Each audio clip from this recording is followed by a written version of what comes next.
À la recherche de l'essentiel, de la part de Jésus de Nazareth, le livre des vivants. Amis et connaissances de toujours ou d'un instant, et lecteurs-auditeurs inconnus. Mes précédentes lettres, vous ayant montré combien il est important de distinguer le domaine intellectuel du domaine spirituel, qui fait notre spécificité dans tout le règne du vivant, je vous propose aujourd'hui de vous faire partager quelques méditations rédigées lors de mes nuits de veille. Puisse cette nouvelle série de lettres aider à vivre pleinement celles et ceux d'entre vous qui, comme moi, ne savent pas prier. Bonne lecture et bonne méditation. Fraternellement. Introduction. Le 21e siècle sera spirituel ou ne sera pas, disait André Malraux. Si le 21e siècle ne se donne pas une âme, les hommes disparaîtront. Que devient cet éclair de lucidité qui traverse périodiquement l'humanité pour nous avertir que nous courons à notre perte si nous ne changeons pas nos comportements? Cet éclair qui a nom Abraham, Moïse, Bouddha, Confucius, Socrate, Élie, Isaïe, Daniel, Jésus, Mahomet, Luther, Gandhi, Martin Luther King, Nelson Mandela. Quelle énergie salutaire en tirons-nous après que nous en ayons analysé, parfois pendant des siècles, les lumières d'origine? En quelle tiédeur avons-nous laissé refroidir les valeurs que cet éclair nous avait révélées? Et Dieu créa l'homme à son image et à sa ressemblance.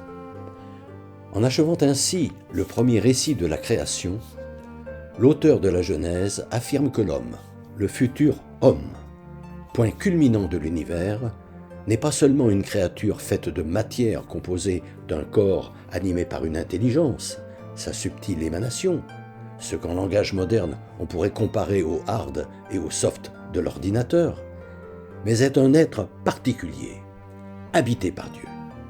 C'est cette présence en nous que nous appelons notre conscience. Tenir notre lampe allumée. De même que notre corps et notre intelligence ont besoin d'être nourris pour vivre, de même est-il vital de nourrir notre conscience, chaque jour.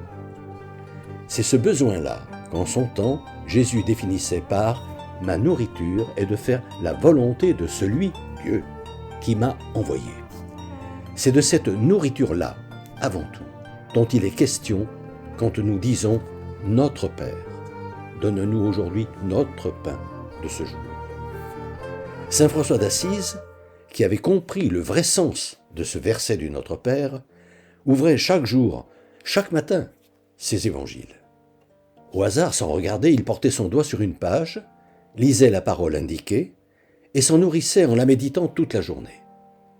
S'en inspirer était sa façon à lui de se mettre à l'écoute de Dieu pour entendre ce qu'il attendait de lui, aujourd'hui. Ces méditations, composées au fil des jours, à la manière de saint François d'Assise, voudraient faire comprendre quel fut le message premier qu'apporta Jésus à l'humanité, rendre accessible son langage, que 2 millénaires de théologie compliquée n'ont guère clarifié, en dépit de ce que souhaitaient sans doute leurs auteurs, afin que les évangiles redeviennent la nourriture spirituelle universelle qu'ils ont vocation d'être. Aider à faire devenir ou redevenir vivante la bonne nouvelle qu'ils contiennent. Bonne nouvelle, ça veut dire évangile. Pour ceux qui veulent vraiment vivre. Leur ensemble, initialement intitulé « Le livre des vivants », a pour objectif que tous, et plus particulièrement ceux qui se réclament de Jésus, prennent pour ligne de mire le salut de l'humanité, afin que nous devenions des militants pour la paix, ces pacifiques qui seront appelés fils de Dieu, dont parlent les béatitudes. À la semaine prochaine. Fraternellement. Depuis des années, environ une fois par mois, j'envoie une lettre d'information spirituelle à tout mon carnet d'adresses. Le thème du moment est, depuis janvier 2019, être chrétien, ça veut dire quoi? Si ce sujet vous intéresse, n'hésitez pas à me transmettre votre mail en vous contentant d'indiquer auditeur YouTube, vos noms et prénoms et éventuellement votre numéro de téléphone si vous souhaitez me parler.